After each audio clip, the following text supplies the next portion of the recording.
Então, esse é o horário em que Jesus está condenado à morte, é o momento que ele vai ao Calvário, não é? Então, é um momento que, nas celebrações, a gente pede para iniciar em silêncio, né, a liturgia. Então, vamos fazer um momento de silêncio interior, de entrar em sintonia com este Deus que se faz humano e prova dessa humanidade no dia de hoje, tem a sua passagem, né? Tem algumas leituras interessantes da paixão, inclusive hoje mesmo ouvindo um dos padres aí, e estava bem interessante a leitura que ele faz, inclusive eu usei a sua proposta de tradução.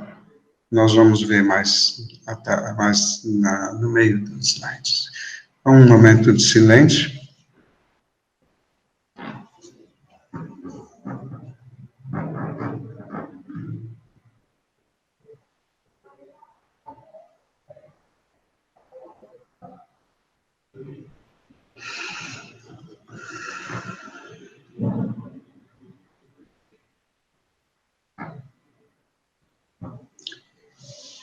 Iniciamos então o vídeo. O slide, você conseguiu colocar o vídeo, Paulo?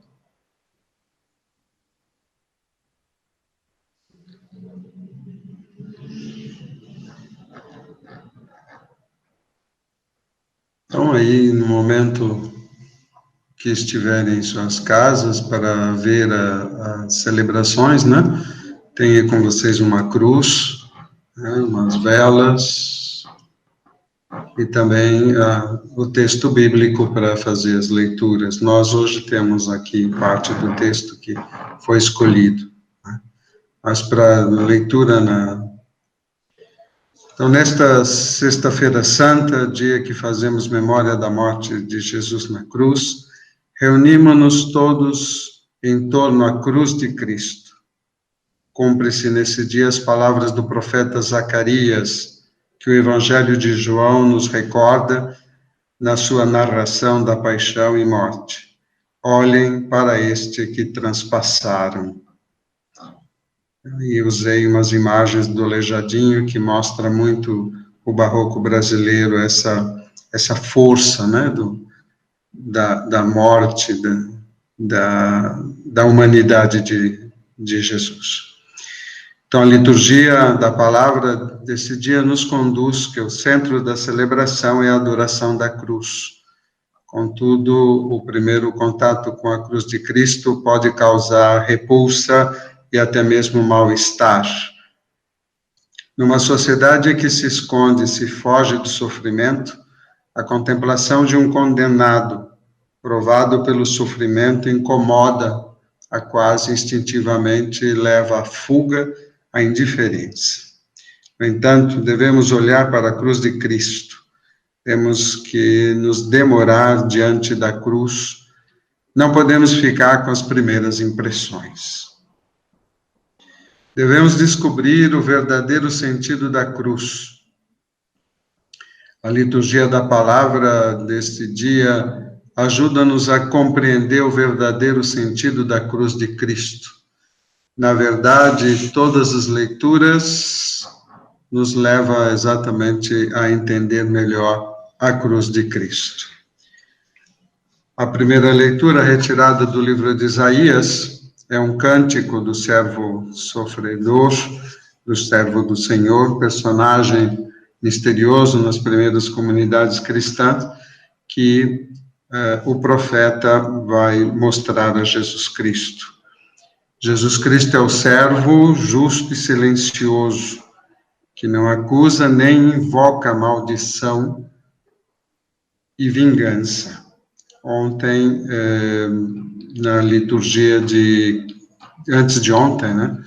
Na liturgia de ontem, da Crisma, exatamente a leitura, o Espírito do Senhor está sobre mim, e aí parece que isso causa certa confusão quando Jesus, então, assume a figura do servo sofredor.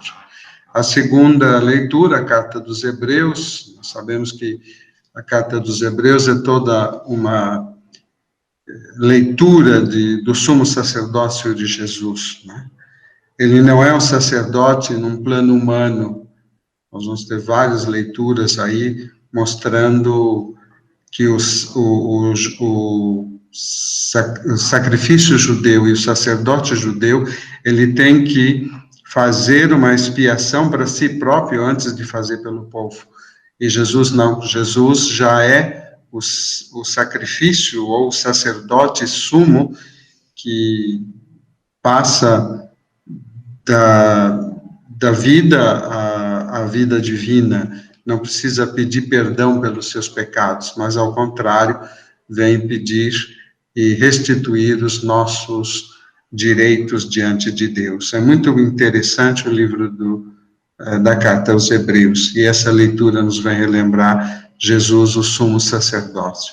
Inclusive, algumas imagens de Cristo na cruz, está ele vestido de sacerdote.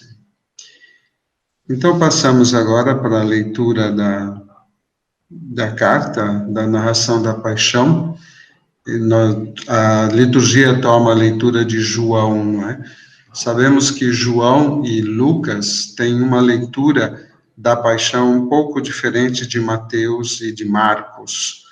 Então, isso é muito interessante também. Mateus e Marcos são mais, digamos, relatam mais como jornalistas, digamos assim, falando na linguagem de hoje, e João vai ter uma leitura mais teológica, pela distância do próprio Evangelho e pela interpretação já das comunidades. O Evangelho de João tem, assim, como Moisés ergueu a serpente no deserto, também é necessário que o Filho do Homem seja erguido. Foi uma das leituras destes dias da quinta semana do Advento, não é?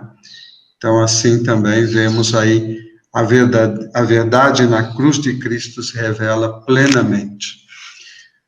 A narração de João acentua a majestade de Jesus.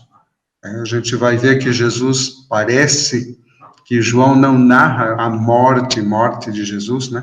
Mas ele entrega o Espírito a Deus. É bem interessante. Vamos fazer essa reflexão um pouco mais tarde. A paixão é apresentada, então, como uma marcha triunfal de João na cruz. É bem o estilo franciscano, bem o estilo da cruz de São Damião, onde Jesus está ressuscitado, ascendendo aos céus, né? É uma leitura bem joanina que faz o pintor do texto da cruz de São Damião. A cruz de Jesus expressa o amor misericordioso do Pai e revela o amor levado às últimas consequências. Deus é capaz de sofrer porque é capaz de amar. Essa é uma frase de um teólogo Moltmann, ele é protestante, mas é muito interessante isso. Deus é capaz de sofrer porque é capaz de amar. E a sua essência é a misericórdia. O mistério do amor em excesso de Deus se chama misericórdia compassiva. Só o amor é capaz desse sofrimento compassivo. Só ele é capaz de assumir para si o sofrimento e a fragilidade humana, abrindo um novo horizonte de vida. Interessante, não é? A morte nos causa muitas dificuldades, às vezes. A morte, experimentar a morte, quem já passou por problemas de saúde fortes, que enfrentou a morte, ou já enfrentou a morte de um ser querido, do pai, da mãe, da esposa, do filho, da filha, isso sofre, não é? Mas é interessante quando se a gente começa a ver com o olhar de Deus, Deus se faz humano exatamente para passar a morte, porque ela não é o fim. E ele faz isso por extrema misericórdia, por essa misericórdia onde vai abrindo caminho e vai se tornando passível de um sofrimento humano. é um ato livre, porque se Deus não fosse impassível, quer dizer, se ele não sofresse, ele não seria capaz de amar. Só é capaz de amar quem é passível, né? Apaixonar-se, a patire, né? O verbo patire é muito importante neste momento, sobretudo neste dia que nós refletimos o amor de Deus. Né? Meditamos a paixão de Jesus, quer dizer, o sofrimento, o consofrimento de Jesus. Né? Ele tem paixão e depois ele tem compaixão conosco. Isso é muito importante. A tradição nos fala de 7 expressões ditas de Jesus na cruz. Estas palavras são proferidas por Jesus e nós vamos relembrar algumas delas agora. O perdão. Parece que o primeiro ato para subir à cruz é necessário ser capaz de perdoar. O perdão é a capacidade da dignidade, de ver a dignidade e a humanidade escondida no coração do outro. O perdão liberta a nossa vida e não deixa ser conduzida pelos erros passados. Interessante, uma vez, o perdão faz mais bem para quem dá do que para quem recebe. Porque quem dá o perdão se liberta de uma amarra, né? Aí está, né? Rompe distâncias, faz sentir a fragilidade do outro na vida. E somos chamados a perdoar. Perdoe os nossos pecados como nós perdoamos os nossos irmãos. Por isso, no perdão é onde mais nos assemelhamos a Deus, porque Ele é misericórdia. Então, trazer dentro do coração, né? Fazer o coração pequeno, trazer aquela realidade que nós temos que perdoar. Né? Eu gosto muito da palavra misericórdia, né? Fazer o coração mísero para poder entender a miséria do outro, para entender a fragilidade do outro. É lindo quando Jesus diz, perdoam porque eles não sabem o que fazem. Muitas vezes as pessoas não sabem o que fazem e acabam nos ofendendo, e nós também, muitas vezes, não sabemos o que fazemos e acabamos ofendendo os demais. A outra palavra é a esperança. Hoje estará comigo no paraíso. Jesus, então, nos propõe, estarás comigo no paraíso. Jesus revela ao que reconhece Ele como Salvador, uma promessa que muitas pessoas precisam ouvir, sobretudo nesse momento da pandemia, aqueles que carregam suas cruzes pesadas, que estão carregadas pela dor, pela solidão, pela dúvida, incompreensão, pranto. Hoje estarás comigo no paraíso. Uma média de 3.000 mortos diários neste país de pandemia, ademais das outras enfermidades, ademais das outras perdas, ademais das violências que sofrem o nosso povo.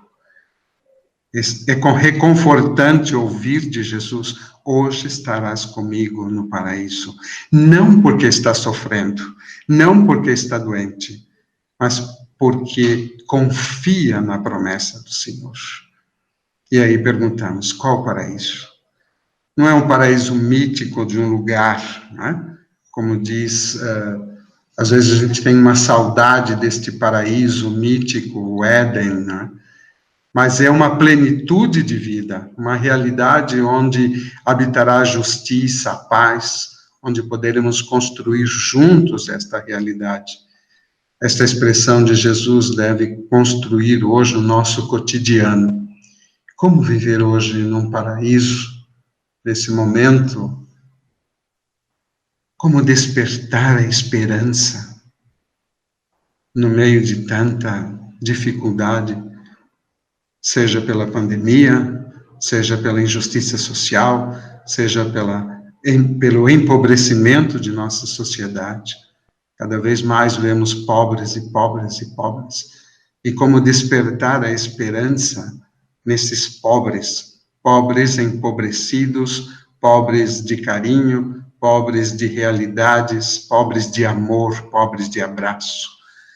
Há pobres de todas as formas. E os que mais sofrem são, neste momento, os empobrecidos. Porque, ademais de não terem a sua liberdade, ainda não têm o que comer. Ontem pedimos de novo que nos possam ajudar, né, num vídeo. Nós estamos em campanha novamente para ajudar. A Arquidiocese de São Paulo também pede ajuda, porque tem muitos irmãos nossos passando fome. E como falar a eles de esperança, quando ele tem a barriga vazia e vê seus filhos, e não só o comer, e tantas outras faltas, desesperanças que existem na nossa sociedade. A terceira palavra de Jesus, o amparo. Mulher, eis aí teu filho, eis aí a tua mãe. Não estamos sozinhos. Muitas presenças da expressão joanino-mariana em nossas vidas. Amigos, pais, filhos, tantas pessoas que juntam ao pé da cruz, companheiros de caminho, de esforço, de apoio, de busca, de amor. Seguidores fiéis de Jesus, mesmo em momentos de crise, de dor. Devemos ser presença materno-fraterna junto aos sofredores, de modo solidário junto aos crucificados de hoje. Vinícius e Alderir, a hora que vocês quiserem interferir também, por favor. Então, eu gosto muito dessa expressão franciscana, materno-fraterna. Francisco pede não só para que sejamos irmãos, mas que nós sejamos mães dos nossos irmãos e irmãs, para cuidarmos deles, né? Como a gente gostaria de ser cuidado. E aí Maria, no pé da cruz, recebe João por filho, e filho recebe Maria por mãe. Como Jesus dissesse, cristãos, aí está a igreja, aí estão os seus seguidores. Enquanto igreja, o quanto realmente somos essa presença materna e fraterna no meio da sociedade, no meio dos nossos amigos. Quantas vezes nós somos, às vezes, não a madre, mas a madrasta, não o irmão, mas o inimigo. Então, é muito interessante, né? A madrasta no sentido figurado das histórias, né? Das histórias infantis, sobretudo, a mãe má. O quanto realmente nós somos chamados nesta colocação de Jesus, mãe, aí está seus filhos, filho, aí está a sua mãe. Quanto que realmente nós, enquanto igreja, somos presentes no mundo como mães e como irmãos. Eu creio que essa é uma chamada de atenção muito forte. Agora vem uma palavra, para mim, das mais interessantes. Meu Deus, para que me abandonastes?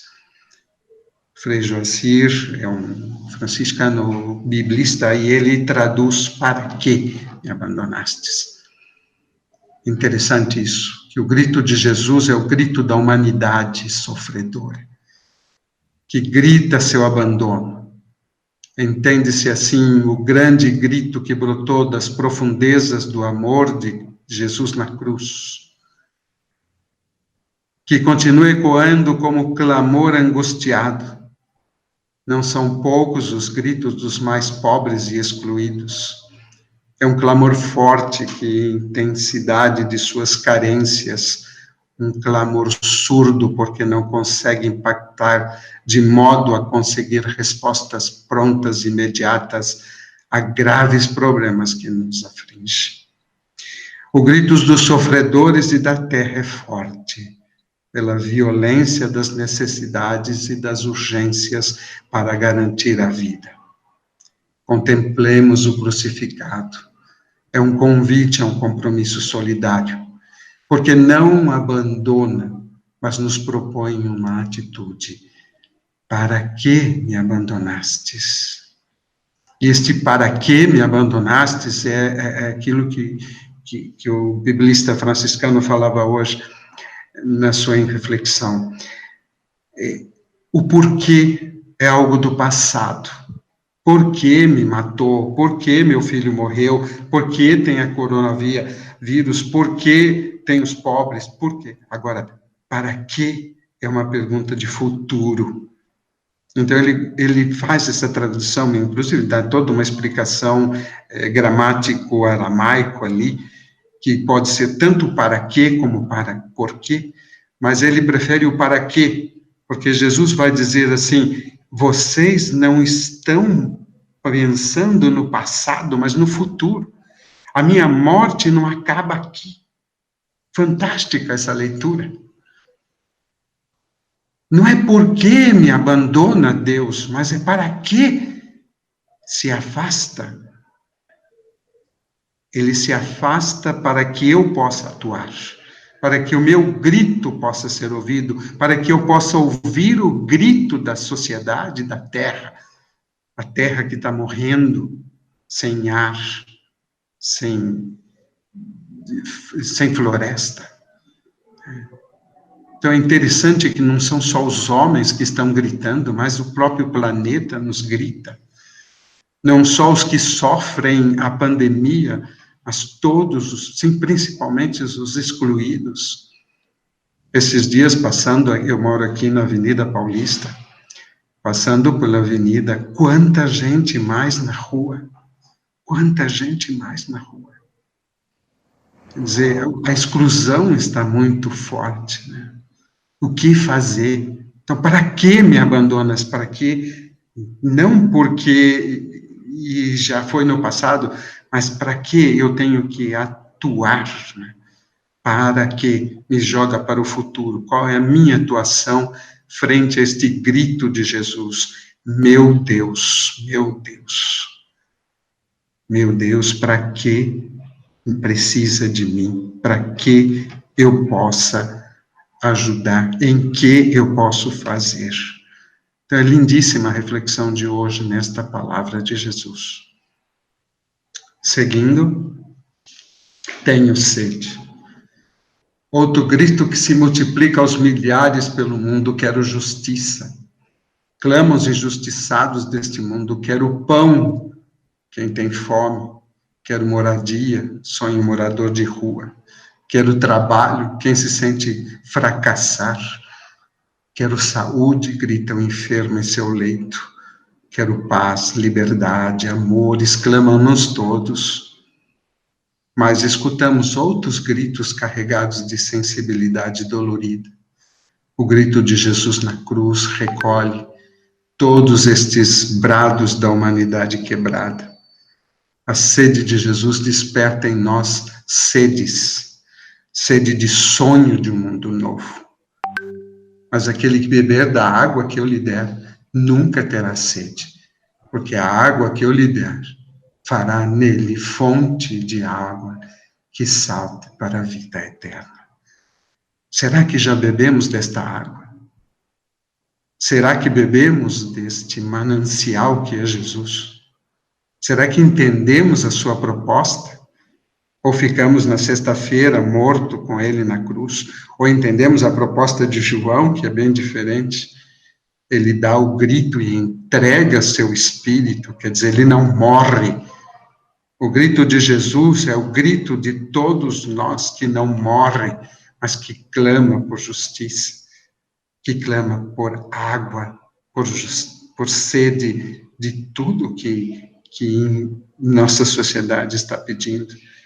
E somos nós o manancial desta água viva, quando ele fala em João 4 para a samaritana, vocês bebem desta água e vão ter sede, mas se beberem da água que eu der, não terá mais sede.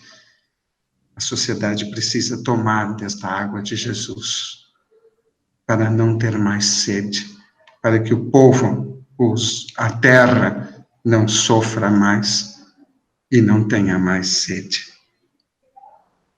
Sexta palavra. tudo está consumado. No alto da cruz, Jesus tem consciência de que viveu para os outros. Jesus morre com a certeza que gastou a vida a serviço da vida. Deixou marcas nos corações de quem encontrou. Jesus morreu de tanto viver. Morreu de compaixão pela justiça. Viveu intensamente uma vida consumada. Fez fecunda a morte. Uma vida consumada de amor, vida consumada quando se consome no serviço do outro. Jesus desencadeou o movimento de vida. Tudo está consumado. Deixemos ressoar esta vida de Jesus em nossa vida e no final poderemos dizer, tudo está consumado. E poder dizer como Paulo, já estou crucificado com Cristo e não vivo, mas é Cristo que vive em mim, e agora vivo na carne, vivo pela fé do Filho de Deus, a qual me amou e se entregou a si mesmo por mim.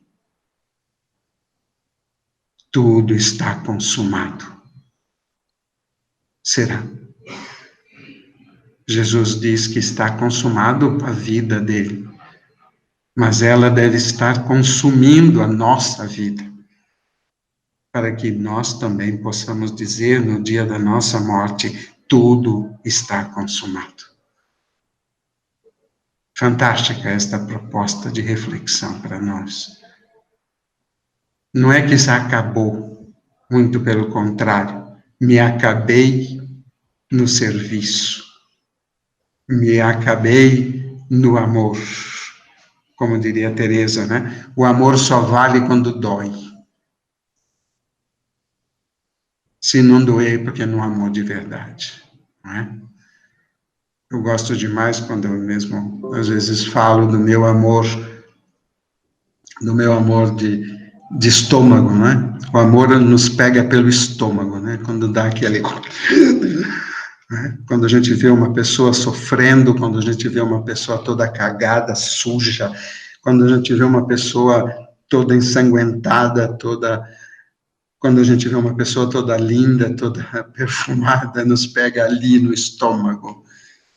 Esse é o consumir-se pelo amor de Deus. E eu sinto que Jesus, nesse momento, estava dizendo do seu estômago, né? do seu ventre, do seu centro, tudo está consumado. Gastei a minha vida por amor. Dei porque quis minha vida. É uma frase bonita de uma das pregações de Cantalamessa. Sétima e última palavra da meditação. Em tuas mãos entrego o meu espírito. Só quem viveu intensamente uma vida fazendo a experiência de Deus pode acolher a morte em paz. Louvado seja meu Senhor pela irmã morte corporal, cantava São Francisco no Cântico do Frei Sol. Em confiança, serenidade e abandono nos braços de Jesus, na confiança do Pai, ao entregar seu espírito. Jesus volta para o Pai, ele não morre, ele volta para o Pai. Não só na hora da morte, mas em cada dia somos chamados a entregar o espírito. Nós somos chamados a entregar o espírito no mundo que todos buscam seguranças e ter a vida, querer arriscar, apostar pelo reino, porque somos e sentimos protegidos pela mão do Pai. Mãos que curam, acariciam, sustentam. Francisco faz vários pares. Sol, lua, terra e fogo, ar e água. E quem é o parceiro da sor morte, da irmã morte? É Jesus ressuscitado. É bem interessante fazer essa leitura, fazia Frei José Carlos Pedroso. Todos os parceiros ali, né? É toda uma leitura que a gente faz aí de Santo Isidoro de Sevilha, enfim, todos os pares cósmicos E a morte parece não ter um parceiro, porque a morte não tem mais parceiro, porque ela foi vencida pela ressurreição. Por isso, posso entregar meu espírito tranquilamente ao Senhor. É bem interessante quando a gente faz essa leitura, eu entrego meu espírito. Isso Lucas, junto com João, faz uma leitura teológica e não só narrativa da morte, né? Então, é bem importante nesse momento termos esta ideia.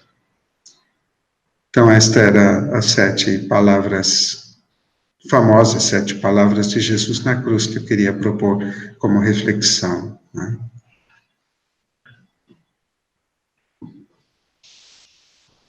Alguém tem alguma palavra? Oi, Pedro. Sim, diga. Então, sobre essa reflexão que você nos colocou, né? O próprio Salmo responsorial, né? Hoje ele trata justamente nessa questão central, né, que você coloca, quando Cristo, É o Salmo 22, né? Acho que é. né, quando Cristo ele entrega, né, ele fala, entrega o meu espírito a ti, né? E nesse sentido de esperança, como você falou mesmo, é que no mundo atual, que a gente vive muitas tribulações, eu acho que muitas vezes a gente se perde um pouco nisso, né? De talvez de ter essa confiança em Deus, de a gente se colocar, para que Ele nos dê o discernimento para que a gente veja uma situação terrena de uma forma mais tranquila no seguinte sentido, de que nós temos um papel a cumprir aqui, né, um papel terreno, e que as nossas ações, elas muitas vezes contradizem aquilo que a gente julga, né, ou que a gente entende que foi a mensagem que Cristo nos deixou. Né? Então, esse salmo me chamou bastante atenção, logicamente, com toda a reflexão que você colocou, até da forma como São João, ele vivenciou, né, essa situação, acho que, da vida de Jesus com as comunidades, né? Porque eu estava esses dias relendo alguns textos da campanha da fraternidade, né, que é a quinta ecumênica, né, que é feito com o CONIC, né? E às vezes a impressão que nos dá é que assim, que a gente vai e volta, né, e fica meio que patinando nas coisas, né? Parece que assim, são movimentos, dá um passo à frente, dá 2 passos atrás, né, nas ações, na vida em comunidade, e porque a gente às vezes se perde um pouco, né, nessa questão de ver muito a situação com qual nos encontramos agora, né? Sem colocar, né, uma questão de confiança mesmo em Deus, né? Em Jesus, né? De ter coragem, de perceber que nós temos momentos e passagens na vida, né? Que é justamente para que, né, a gente busque, tenha força, busque a força em Jesus e em Deus, não em nossa humanidade apenas, né? A nossa força humana, vamos dizer assim, de capacidade de trabalho, seja de entrega, né? Então, eu só queria colocar essa palavra que me chamou bastante atenção e a reflexão profunda que você nos colocou hoje. Me fez repensar algumas situações bastante fortes. Obrigado pela reflexão.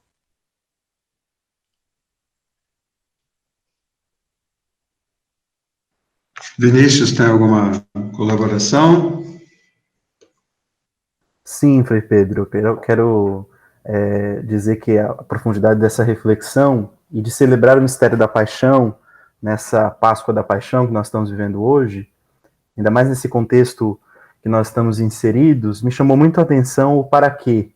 Eu fiquei muito no para quê, porque já há algum tempo atrás uma pessoa havia me dito isso, né? Que nós não devemos ficar perguntando para Jesus ou rezando o porquê disso ou daquilo, mas para quê, né? Porque o para quê nos lança para o futuro. E eu fiquei pensando realmente muito nisso, né? Nesse futuro que nós precisamos nos lançar confiantes no Senhor, né? Então, para que cada situação da nossa vida, acho que se a gente tiver esse mesmo olhar de Jesus na cruz, né, para que me abandonaste, quer dizer, para que isso e para onde, né?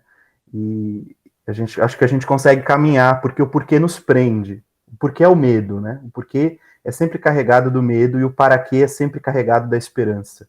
E o mistério da cruz não é o mistério do medo, mas é o mistério da esperança. Buídos da esperança, como São Paulo vai dizer, né, que a esperança não decepciona. Então, a esperança é o para quê. Né? Então, para mim, acho que o que ficou para mim, de fato, muito forte nessa Sexta-feira Santa, celebrando a Páscoa da Paixão, é lançar-se para o futuro. Né? Olhar para o futuro, a partir da cruz, aquela cruz de cada dia que Jesus nos convida a assumir, a partir da renúncia de nós mesmos, para quê? E aí o mundo, certamente, a vida que nós levamos e todas as situações que nós vivenciamos vão nos ajudando a responder esse para quê a cada dia, caminhando com o Cristo ressuscitado. É isso que eu queria dizer. Obrigado, Vinícius. Bom, eu creio que somos pouquinhos, né? Eu espero que o Paulo tenha gravado e isso vai, então, para o nosso site. E tem um vídeo que eu pedi ao Márcio, Frei Márcio, ele trabalha com artesanatos, quem viu, é um programa na rede Aparecida, ele já apareceu várias vezes lá, e ele tem muita facilidade com artesanato, ele fez um vídeo de como a gente fazia as nossas cruzes em casa, né? Não, eu gosto muito de brincar, assim, às vezes, né? Todo mundo chega pra gente e fala, porque minha cruz, eu falei, a sua cruz deve ser pesada, mas a de Jesus não. Porque a cruz de Jesus, ela não é de sofrimento. A cruz de Jesus é a cruz da esperança da ressurreição. É interessante isso. Porque se a gente fica com a cruz só do sofrimento, essa não é a cruz de Jesus. Porque a cruz de Jesus não parou na morte, foi para a ressurreição. É muito interessante isso. Então, eu pedi que ele fizesse um vídeo, ele trabalhou com coisas que a gente tem em casa, né? Então, não deu para a gente colocar hoje, eu não sei o que aconteceu, mas esse vídeo também vai para o site, né? Espero, né, Paulo? Paulo está quietinho aí. Então, creio que para o dia de hoje, para a nossa meditação, já foi, nós estamos aqui com bastante tempo, já 40 minutos quase. Hoje não tem bênção final, né? A bênção no tríduo só acontece na festa da Páscoa, da Ressurreição, na missa da Vigília Pascal. Então, ontem não teve a bênção, teve só a exposição do Santíssimo, hoje o dia todo também não tem a bênção. Nós vamos pedir a bênção, não a bênção aquela oficial, né, da igreja, mas pedindo para que ele desça sobre nós podemos ler juntos, né? Que a vossa bênção, ó Deus, desça copiosa sobre o vosso povo, que acaba de celebrar a morte do vosso Filho na esperança da sua ressurreição. Venha o vosso perdão, seja dada o vosso consolo, cresça a fé verdadeira e a redenção e se confirme. Por Cristo nosso Senhor. Amém. Então, nós vamos nos despedindo. Amanhã nós temos o Frei Maurício, que vai fazer a reflexão nas 6h sobre a Vigília Pascal. Tá bom? Então, até amanhã. Nós vamos lançar de novo o link de novo, fazer a inscrição, para não acontecer o que aconteceu ontem, né? Que foi muito chato, foi muito desagradável. a entrada dois hackers, né? Ainda que depois ficamos um pouco mais e apareceram outras pessoas aí para atrapalhar a nossa reflexão, mas que Deus nos ajude, que Deus nos ilumine neste dia de reflexão. Então,